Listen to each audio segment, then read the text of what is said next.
Last month, the Hillsborough County Commission and Tampa City Council voted in favor of a non-binding memorandum of understanding to bring the Tampa Bay Rays to Tampa. Yeah, but there is one outstanding vote from the Community Redevelopment Agency. As it stands, that deal would have the CRA contributing $100 million to a $2.3 billion project. 10 Tampa Bay News reporter Kristen Barbarisi explains why proposed statewide property tax cuts could delay that CRA vote. The proposed property tax cuts headed to voters in November could change the structure of the Rays deal, and as a result, a vote on the MOU that was planned for tomorrow could be delayed again. At issue is the Drew Park CRA's proposed $100 million contribution to the project. That money would be backed by future property tax growth generated by the development, a revenue source that some officials say is now harder to predict amid ongoing discussions about property tax cuts.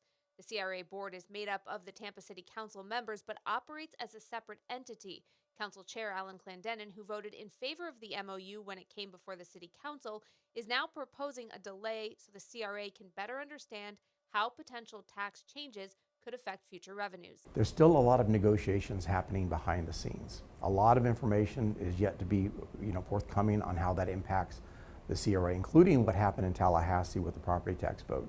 So we need to dive into the figures and see what the what everything looks like, including what our anticipated revenues are. The Rays originally wanted to have a finalized agreement in place by June 1st. Instead, local leaders approved a non-binding framework that helps secure state funding while negotiations on a final deal continue, with the goal of reaching an agreement by the end of July. The Community Redevelopment Agency will start their meeting tomorrow by voting on whether or not to delay the MOU vote to July. Reporting in Tampa, Kristen Barbarisi, 10 Tampa Bay News. All right, thank you, Kristen. Happening at 5:30, Rays CEO Ken Babby scheduled to meet with the Drew Park community, all to talk about the stadium project and what it would mean for the area.